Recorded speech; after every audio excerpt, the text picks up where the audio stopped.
Isto vai ser um desafio, porque vai ser uma talk um bocado esquisita. Não estou habituada a falar português já em técnica há muitos anos. Ok. O que é que eu vos venho trazer aqui? Eu vou dar uma pequena introdução ao que é Security Engineering. O meu nome é Bárbara e, neste momento, eu sou um Security Engineer na AWS. Antes de começar o conteúdo da talk, eu gostava de me apresentar a mim própria e aquilo que eu fiz durante o meu percurso. Eu estudei aqui na Universidade de Minho e eu acho que estive aqui mais de 10 anos nesta universidade. Eu fiz um bacharelato em Ciências da Computação e depois fiz um doutoramento em métodos formais aplicados à criptografia. E por causa disso, por causa da minha ligação à criptografia, hoje em dia e durante o meu percurso profissional, basicamente, dediquei-me a Security Engineer. Neste momento, trabalho na Amazon Web Services, que é o maior cloud provider do mundo. Ok. O que é que eu vos venho trazer aqui hoje e do que é que eu vou falar? Eu vou falar sobre o que é Security Engineering. Eu não vou dar uma talk muito técnica e vou tentar não usar coisas muito técnicas. Eu vou dar uma ideia daquilo que é feito, para vocês conseguirem perceber o que é que hoje em dia nós fazemos na indústria. Vou fazer a ligação de Security Engineer com Software Development e o que é Security Engineering in Practice. E depois vou falar sobre alguns factos sobre o que é ser um Security Engineer. Isto porque eu escrevi um artigo, um blog post há uns tempos atrás sobre factos de Security Engineers que basicamente ligam à carreira do que é ser um Security Engineer. E vou concluir a talk. Ok, o que é Security Engineer? E a minha talk vai ser um bocado baseada em Software Security, porque basicamente é o foco do meu trabalho e da minha carreira e tem sido o foco do meu trabalho e da minha carreira.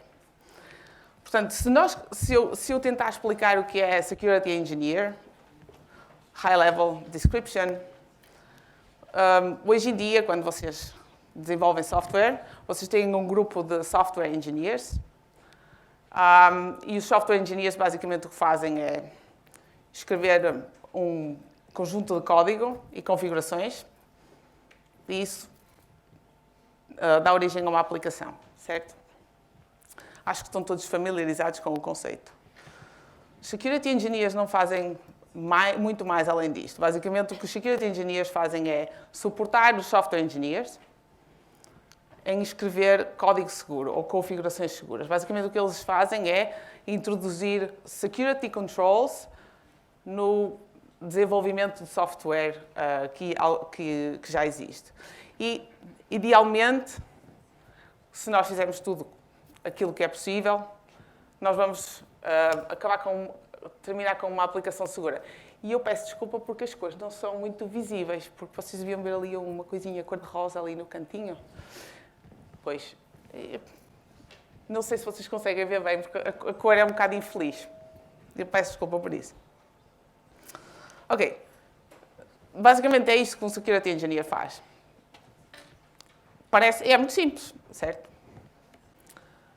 Mas, na realidade, o que nós fazemos muito tempo da nossa carreira, ou a maior parte do nosso tempo da nossa carreira, é passado a perguntar o que é que pode acontecer de errado, what can go wrong, e como é que nós vamos prevenir isso.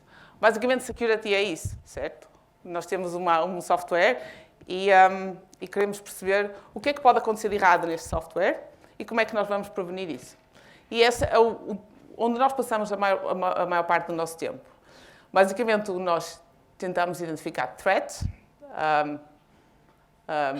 e eu não vou traduzir isto, e derivar mitigations, ok?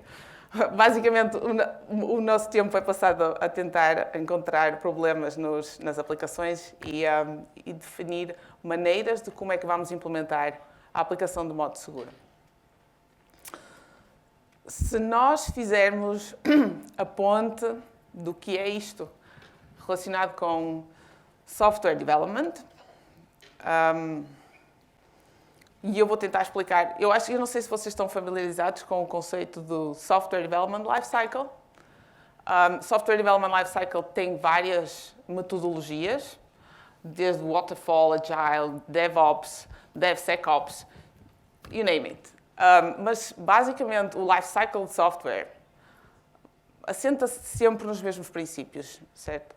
Nós definimos requisitos, temos um desenho de implementação e implementamos o nosso desenho. Muitas vezes o que acontece é que nós começamos a olhar para a implementação, esquecemos-nos de fazer um desenho e tentamos verificar se a nossa implementação satisfaz os requisitos, mas saltar steps no processo de desenvolvimento de software normalmente gera um processo de desenvolvimento de software que é mais longo e mais costly. Quando nós chegamos à implementação, há sempre um processo de tentar verificar se realmente a nossa aplicação, o código que nós escrevemos, satisfaz os requisitos. Nós chamamos este processo de testing e há várias metodologias de testing, nomeadamente automated testing, e só depois é que nós fazemos deployment da aplicação. Só depois é que vocês podem ir ao vosso browser e aceder à aplicação. E hoje em dia, maioritariamente as aplicações que são desenvolvidas são web applications. Se nós olharmos para o Software Development Lifecycle, como é que um Security Engineer ajuda a desenvolver software seguro, considerando as fases de desenvolvimento de software? Basicamente, o que nós fazemos é adicionar steps ao processo de desenvolvimento de software, através da definição de requisitos de segurança. Olhamos para o desenho do sistema e percebemos se realmente satisfaz um desenho, um secure design. E depois, antes de começarmos a tentar implementar código, nós paramos um bocado, fazemos um step back e olhamos para o desenho e tentamos perceber se há alguma coisa que está no desenho que vai implicar ou eu peço desculpa porque às vezes faltam umas palavras em português, vai tornar a aplicação insegura, certo? Muitas vezes nós achamos que o desenho da solução não é muito importante, que é mais importante bater linhas de código, mas um desenho de uma solução segura minimiza o tempo que nós temos que investir no desenvolvimento de software. E depois é que nós começamos a implementar o software e durante a implementação nós ajudamos a introduzir security controls, secure coding, e além disso introduzimos, depois desse step, no processo de verificação, verificamos se o software é seguro ou não. Só aí é que, só depois de todo este processo, de adicionar todos estes processos, steps no desenvolvimento de software, é que nós fazemos deployment da aplicação e, além disso, porque uma aplicação pode ser segura no momento em que é deployed, mas não quer dizer que seja segura durante o lifetime dela enquanto a aplicação está a correr. Hoje em dia é muito comum utilizar Continuous Security Monitoring como um mecanismo de verificar se a aplicação satisfaz os requisitos de segurança que deve satisfazer. E basicamente é isso que nós fazemos, certo? E o processo de desenvolvimento de software e de aplicações tem este conjunto de steps quando nós tentamos introduzir segurança, security, no processo de desenvolvimento de software. Os security engineers podem focar-se em fases diferentes deste life cycle. E eu não sei se vocês são familiarizados com o conceito, mas há vários tipos de security engineer, dependendo do foco do security engineer durante o processo do lifecycle do desenvolvimento. Basicamente, temos AppSec Engineers, Application Security Engineers. O que eles fazem é focar-se nos steps em que vão definir requisitos até a implementação do código. Temos Penetration Test Engineers. Basicamente são Security Engineers que testam se o código, se a aplicação satisfaz os requisitos de segurança. Eles têm um trabalho muito especializado porque não só verificam se os requisitos são satisfeitos, mas eles tentam encontrar maneiras diferentes de quebrar o sistema, da segurança do sistema. E depois há uns pen testers, uns penetration test engineers, que fazem mais reverse engineering do que olhar para a aplicação como um pen test, como um white box test. E o que eles fazem, basicamente, é... os reverse engineers normalmente atuam quando a aplicação já foi desenvolvida e eles não utilizam... fazem um teste que é mais black box, eles não olham para o código, não sabem como é que o sistema está desenvolvido e eles tentam quebrar a aplicação olhando para ela como se fosse uma caixa preta. Além disso, e hoje em dia é muito comum, e há muitas empresas que têm imensos engineers deste tipo, que são os SecOps Engineers, são os Security Operations Engineers. São basicamente Security Engineers que só se focam no Incident Response Plan. Basicamente, quando acontece alguma coisa, quando o sistema é atacado, eles são os primeiros a responder quando existe... quando o sistema está sob ataque e quando é preciso fazer fixo do sistema. Isso não quer dizer que... Ter vários focos na área de Security Engineer não quer dizer que o Security Engineer não esteja consciente de todas estas áreas, mas quer dizer que durante a carreira acabam por desenvolver mais mecanismos e mais expertise numa determinada área. Ok. Como é que nós fazemos isto mais na prática, certo? Eu disse-vos que nós começamos sempre por definir requisitos. E estes requisitos que vocês veem aqui são uma simplificação dos requisitos de segurança que existem. Isto é muito high level. Mas basicamente são requisitos que todas as aplicações têm que satisfazer.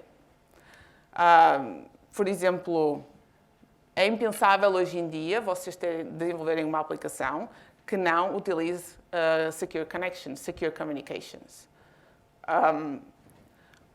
Outra coisa que é muito importante é que quando vocês, por exemplo, têm um website e vocês têm uma conta e que fazem login, se essa aplicação não fizer Access Management, Authorization and Access, Authentication and Authorization, vocês sabem que essa aplicação, que a vossa conta vai poder ser acedida por mais gente do que aquilo que é suposto. Basicamente, estes Security Controls, estes Security Requirements, são baseline requirements que quase todas as aplicações têm que ter. E é aí que nós olhamos para estes requisitos e tentamos construir a aplicação através destes requisitos básicos. E se eu der um exemplo de como é que isto é feito, vamos considerar uma online bookstore. E o website da online bookstore está ali no cantinho do slide. E vamos assumir, oversimplifying, que esta online bookstore é uma aplicação que tem um back-end, que tem um endpoint. Basicamente, expõe uma API. E tem um front-end que corre no browser do utilizador. É uma interface que corre no browser do utilizador. E o browser comunica com esta aplicação através da API, certo? Na internet. que nós sabemos que não é o meio seguro. Além disso, esta aplicação tem uma base de dados, porque a aplicação tem que persistir dados, de alguma forma. Os livros que a aplicação tem que vender têm que estar guardados em algum lado, certo? E eu vou assumir que esta aplicação e a comunicação com a base de dados é feita numa network que é trusted. E agora, como é que nós olhamos para isto e implementamos secure controls, right? Se nós focarmos a aplicação, a nossa API, o nosso endpoint, que expõe uma API, e a comunicação com o browser, a comunicação normalmente é feita através da internet.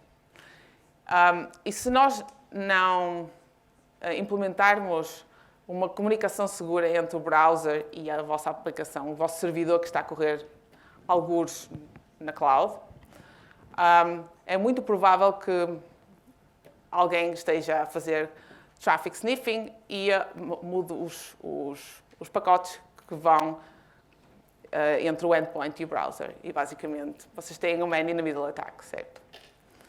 Daí que vocês têm que implementar secure connections para prevenir que o atacante ou que alguém possa fazer tamper with ou observar aquilo que vocês estão a transmitir na rede. E isto é oversimplified, certo? E uma maneira de vocês perceberem se uma aplicação é segura ou não,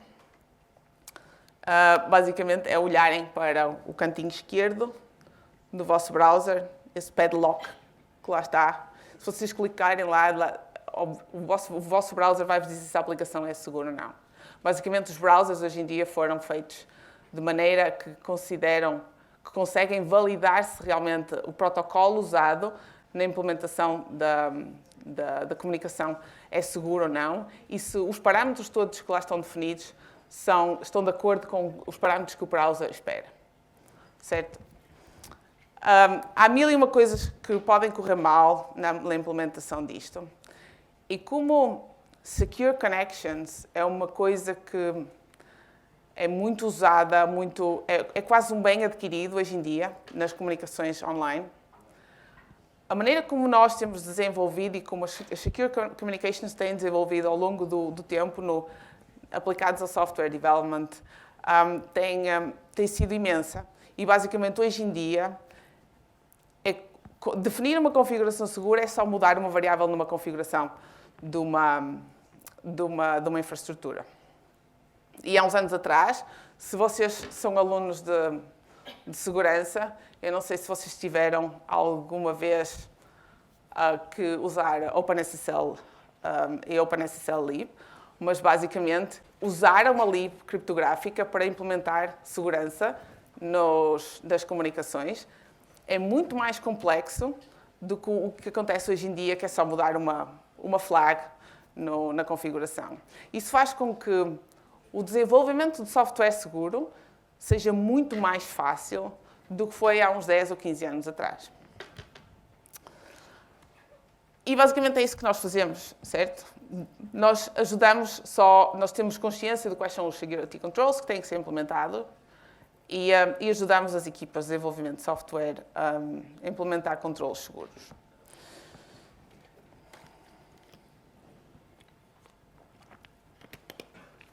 Ok, agora vocês têm uma ideia do que é Security Engineering ou Application Security Engineering.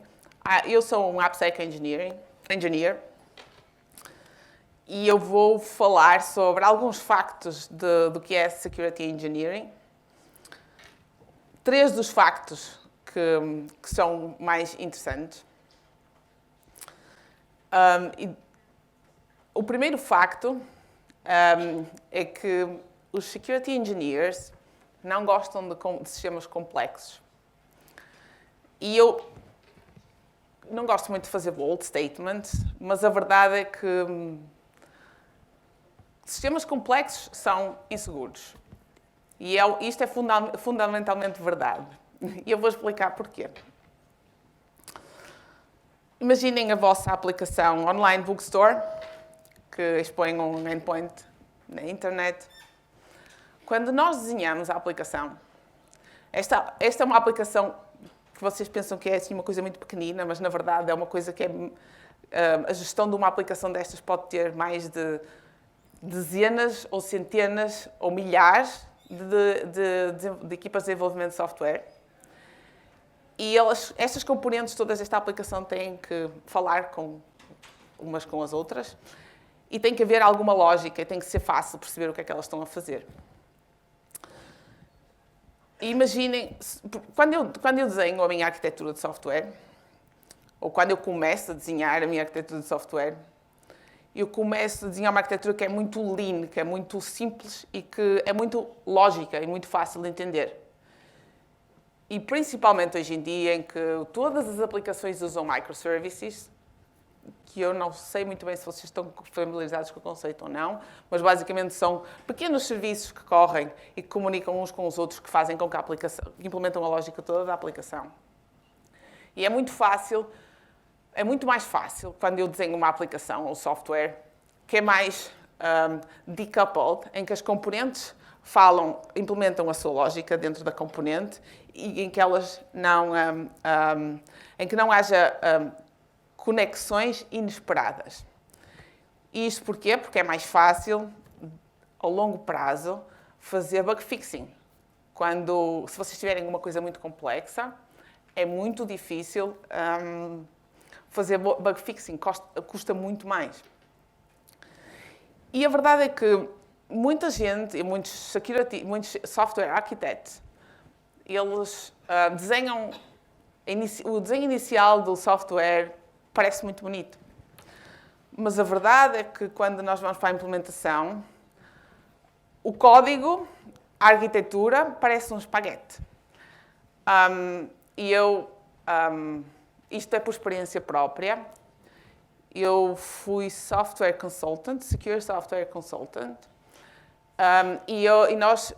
Na altura, o que nós fazíamos basicamente era ir às empresas e verificar qual era a qualidade do software que eles tinham e se eles implementavam o software de maneira segura. E eu tive casos de clientes que implementavam aplicações que tinham store procedures com mais de 10 mil linhas de código. E muitas destas store procedures eram chamadas diretamente na interface da aplicação. Vocês não imaginam o que é tentar fazer um bug fix neste caso. Porque, principalmente se a lógica estiver implementada na base de dados e não no middleware, é muito mais complicado mudar as coisas, mudar a lógica. E outra das coisas que é importante é, quando vocês têm uma unit, uma classe que é muito grande, imaginem o quão difícil é para um novo developer, quando se junta à equipa, tentar perceber o que é que esse código faz. O código, por defeito, deveria ser auto-documented, porque ninguém escreve documentação de código. Nós escrevemos documentação de APIs e do que elas fazem. Do que o código faz, é muito raro nós termos documentação de cada um dos métodos ou funções que nós escrevemos. E por isso é que o código é como se nós estivéssemos a ler um livro, certo? Nós olhamos para o código e ele deveria ser self-explanatory. Mas quando um developer novo ou que não está familiarizado com o código vê uma confusão destas, acreditem que o bug fixing, e no caso de haver vulnerabilidades, é muito mais lento e custa muito mais do que quando nós temos uma lean architecture. Por isso é que uma das coisas que nós não gostamos é a complexidade. E a qualidade do software que nós desenvolvemos, de facto, influencia a segurança do sistema. Outra das coisas que influencia a qualidade do sistema e a complexidade do sistema é a duplicação. Vocês, se duplicarem o código que têm, muitas vezes, se existir um bug no primeiro método, em todo o código que vocês vão duplicar vai existir um bug. E fazer um bug fix nessa situação também é muito, muito mais difícil. E é óbvio que se esse bug for um security issue, vai ser ainda pior. Portanto, como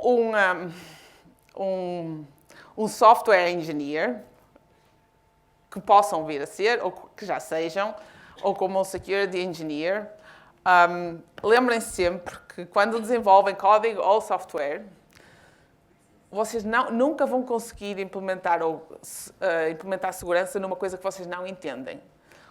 Por isso, tentem sempre simplificar o desenho da vossa solução.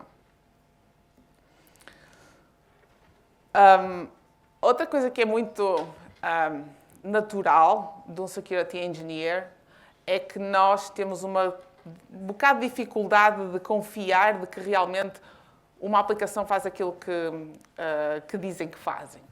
Então nós fazemos imensas questões.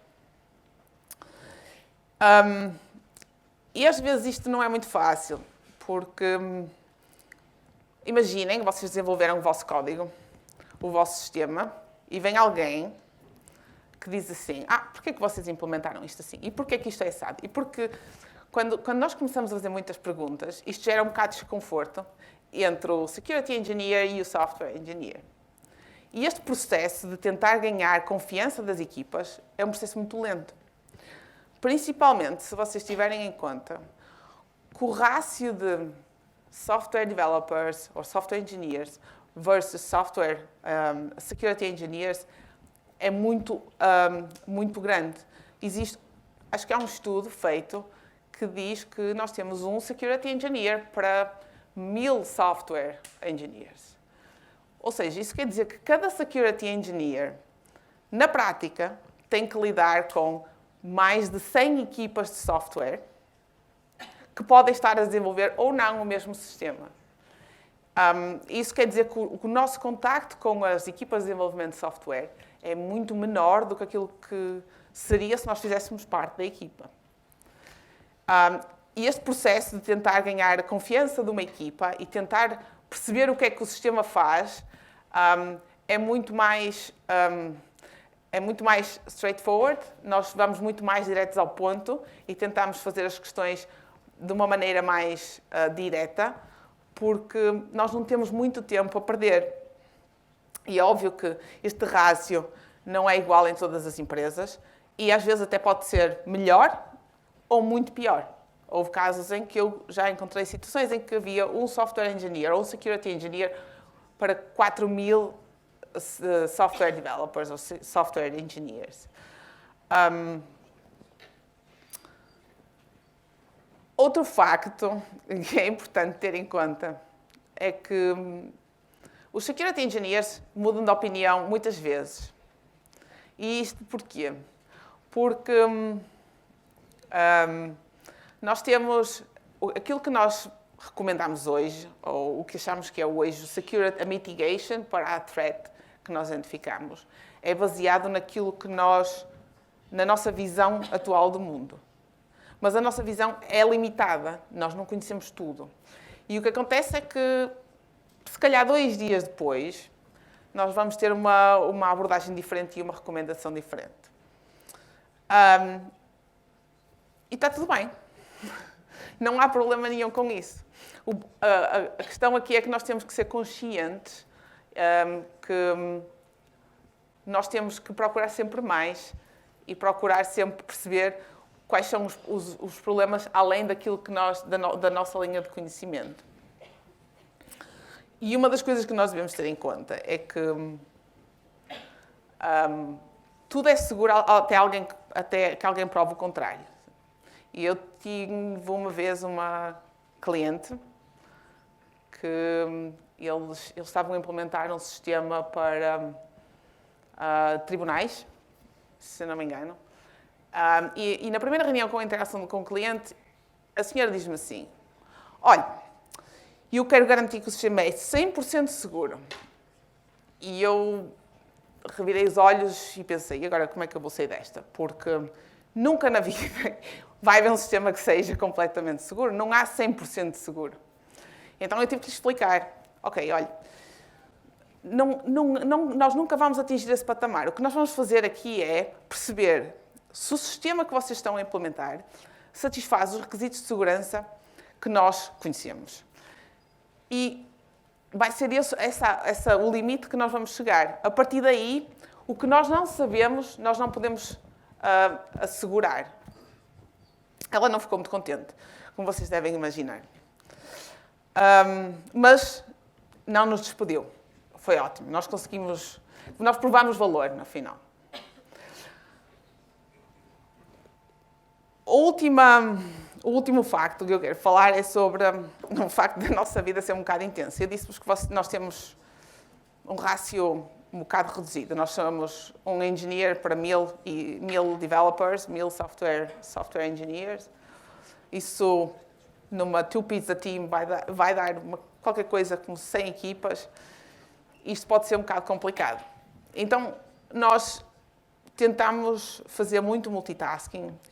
E uma das coisas que nós fazemos muito é fazer prioritization.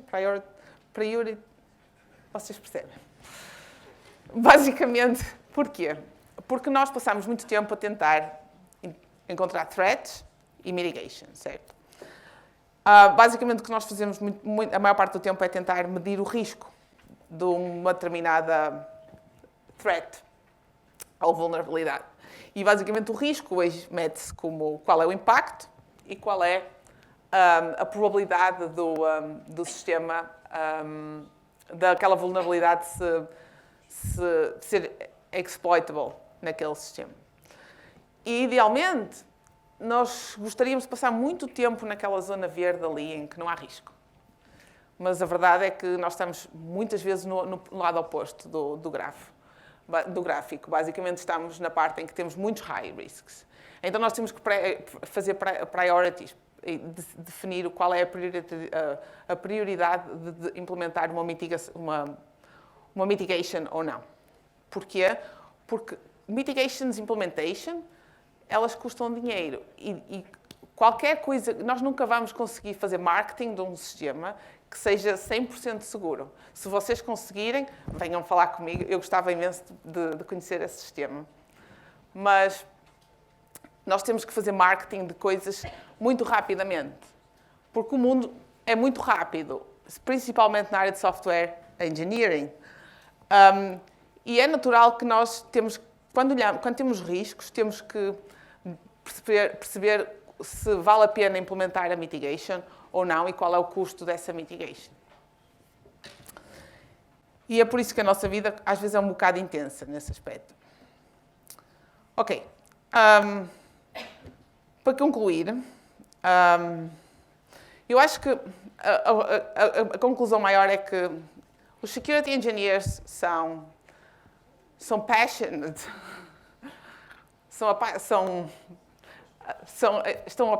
isto nunca vai soar bem em português, são apaixonados pela security, o que não é verdade e não é. E têm um mindset que é security first. E eu vou dar um exemplo. Esta semana aconteceu uma coisa engraçada. Nós temos um grupo de WhatsApp com uns amigos e o meu marido resolveu partilhar um link de uma spreadsheet nesse WhatsApp grupo. E eu perguntei, mas tem algum access control aquela spreadsheet?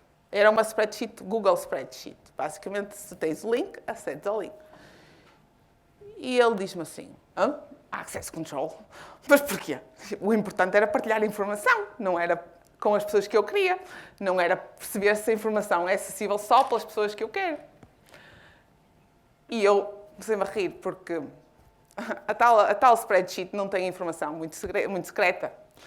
Mas a verdade é que o meu mindset, primeiro, é mas estamos a fazer as coisas corretas, faz sentido eu criar um link que é acessível por toda a gente que tem o link. E ele diz-me assim, só quem tem o link é que pode aceder. E eu comecei a rir. Mas a verdade é que este trade-off, não é, entre usability, porquê? Porque eu quero que realmente as pessoas que estejam nesse WhatsApp group acedam ao link e eu não tenho aqui manualmente a adicionar o e-mail de cada pessoa. E o trade-off de ser secure, certo? E tem a ver com o risco. Então, para mim, olhar para aquela situação foi a mesma coisa que dizer, ok, a informação não é assim tão importante. Portanto, o risco de eu expor isto na internet não é assim tão importante. E basicamente é assim que nós pensamos em quase tudo o que fazemos quando desenvolvemos sistemas ou secure software. A última coisa que eu gostava de mencionar é que, e eu acho que isto é verdade em todas as carreiras profissionais, é que ninguém sabe tudo. Security engineers também não sabem tudo. E estar confortável com o facto de não sabermos tudo é bom, porque nos dá uma confiança e uma consciência de que vamos sempre aprender mais. Portanto, não tenham medo de dizer que não sabem. Não, dizer que não sabem é uma atitude, é bom, faz parte. E com isso, eu queria concluir a minha talk. E obrigada por me ouvirem.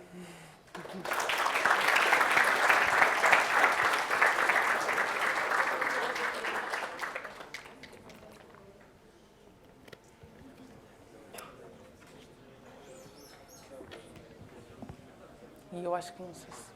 Questões, certo? Questões. Alguém tem alguma questão?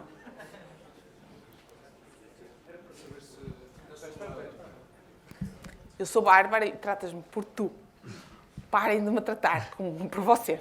Era só para saber se na tua experiência profissional é comum fazerem provas e verificações formais do software que desenvolvem ou se é algo, uma espécie de uma utópia que ainda não chegámos lá.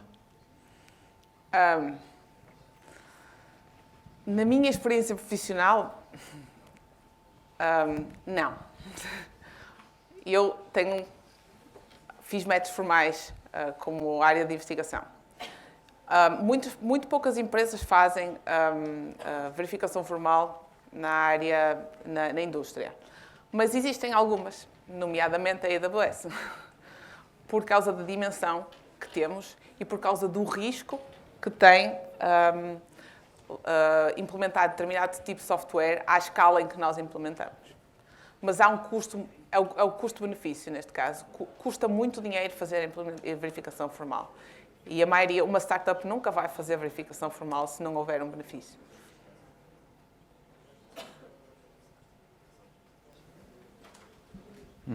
Olá, aqui, à direita. Obrigado por ter vindo. Insistem comigo para que eu faça deep copies, que utilize associações por composição, quando estou a passar dados pelos módulos. E eu queria saber que brechas de segurança é que levanta se eu não fizer se eu não aplicar tal conceito. Podes explicar o que é que estás a tentar fazer? É assim. Qual é o contexto de onde é que estás a passar que tipo de informação? Não sou eu, pois não? Sou eu.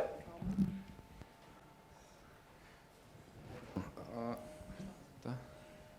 Então, eu passo um semestre a levar na cabeça que devo fazer cópias, deep copies.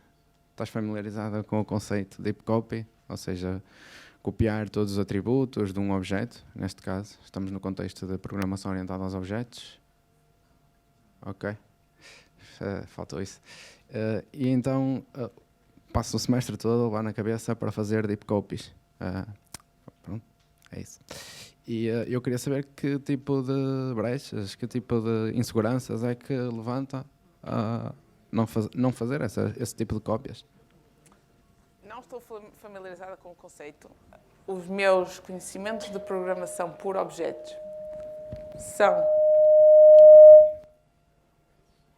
um bocado antigos, mas a ideia que eu estou a tentar perceber é o que é uma deep copy. Basicamente é copiar os atributos em memória da stack para heap.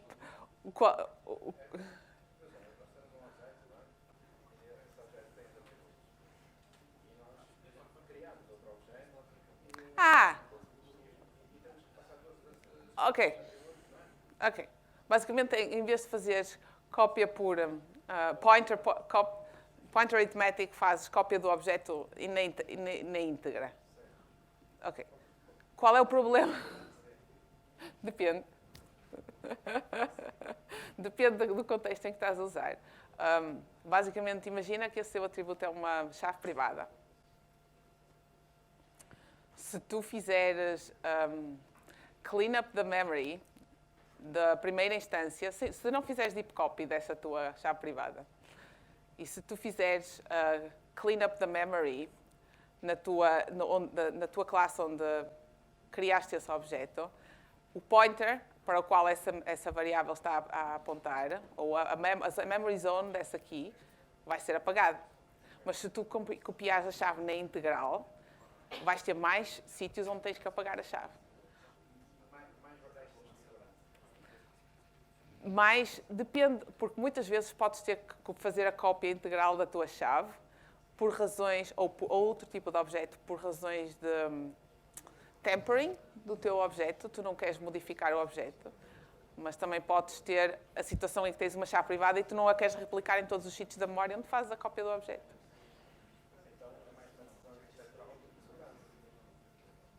Exatamente.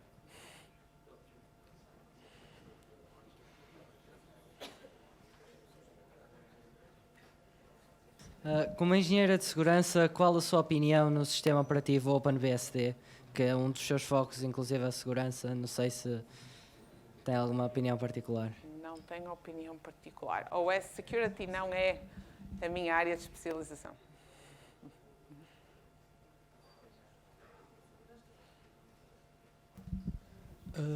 Quando isto seria menos para empresas que não conseguem ter os servidores independentes só para aplicações delas, mas quando são empresas que têm de partilhar servidores com outras e as aplicações das outras empresas podem estar vulneráveis a ser comprometidas e ao servidor em si ser comprometido, como é que as empresas que não têm essa vulnerabilidade partilham um servidor podem se proteger de sofrer por causa das outras? Nós chamamos todos os nossos advogados. Eu não estou a mentir. A verdade é que quando nós utilizamos serviços de alguém, imagina que tens a empresa A e a empresa B e eu vou usar os serviços da empresa B. Antes de eu usar os serviços da empresa B, eu vou fazer um assessment à maneira de como a empresa B aborda a segurança. E hoje em dia há muitos standards e muitas auditorias em como isso pode fazer. Dependendo do contrato que tu vais fazer com essa empresa, tu podes pedir mais ou menos informação e eles podem fazer disclose de mais ou menos informação. Mas, basicamente, o problema nesses casos é liability. Quem é que é liable no caso de haver uma vulnerabilidade? E nesses casos é aí que nós chamamos os nossos advogados, é isso que eu costumo dizer. O que acontece muitas vezes é que há decisões que são feitas por pessoas que estão mais acima de ti, na chain da tua empresa, em que dizem assim, ok, eu vou usar este serviço desta empresa B. E muitas vezes os engenheiros não concordam muito com a decisão ou veem a decisão de maneira diferente, certo? E nesses casos tu tens que olhar para a aplicação e para aquilo que tens naquele momento, sabendo os problemas que essa aplicação tem e tentar proteger-te a ti do que é que pode acontecer se aquela aplicação for atacada. Basicamente esse é o processo. Não é muito emocionante?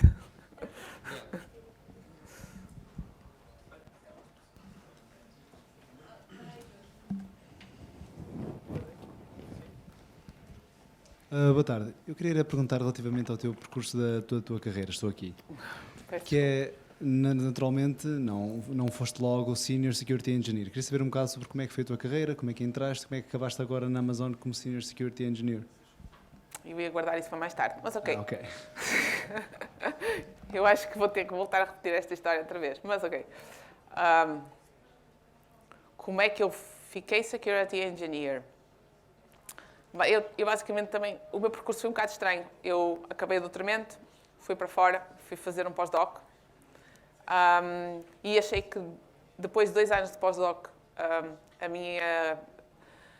eu não era uma pessoa para fazer uma carreira académica. Não é que eu desgosto de dar aulas, mas investigação é giro, mas eu gosto de coisas mais dinâmicas.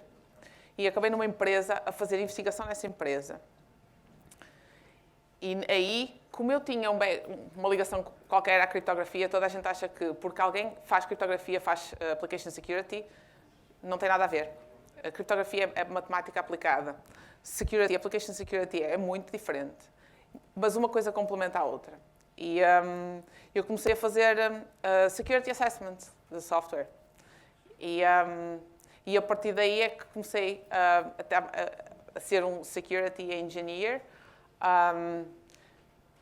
E depois eu trabalhei num banco a seguir. Fui consultora, trabalhei num banco e depois juntei-me à TomTom como security engineer ao ano passado. Mas achei que a TomTom não era para mim. E quando surgiu a oportunidade, juntei-me à AWS e o senior, a senioridade que tens, basicamente é atribuída na entrevista que fazes. Por isso, tem a ver com a tua experiência profissional.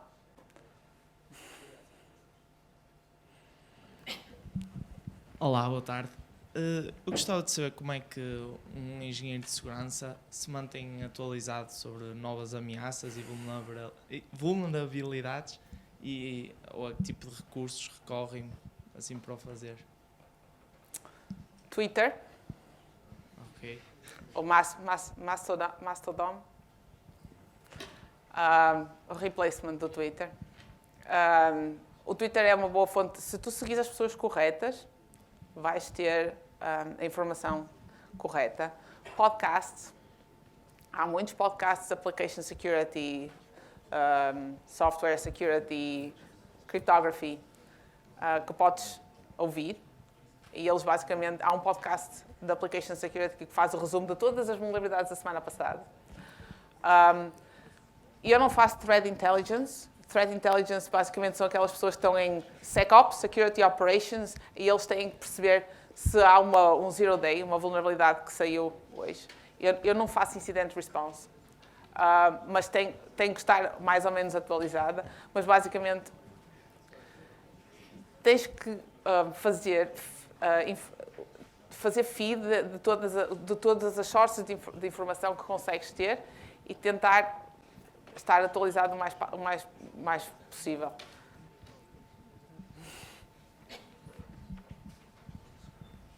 E eu vou ser expulsa. Ok. Desculpem, malta, foi a última pergunta. Nós vamos ter uma talk agora a seguir, por isso não há espaço para mais. Uma salva de palmas para a Bárbara, por favor. Obrigada.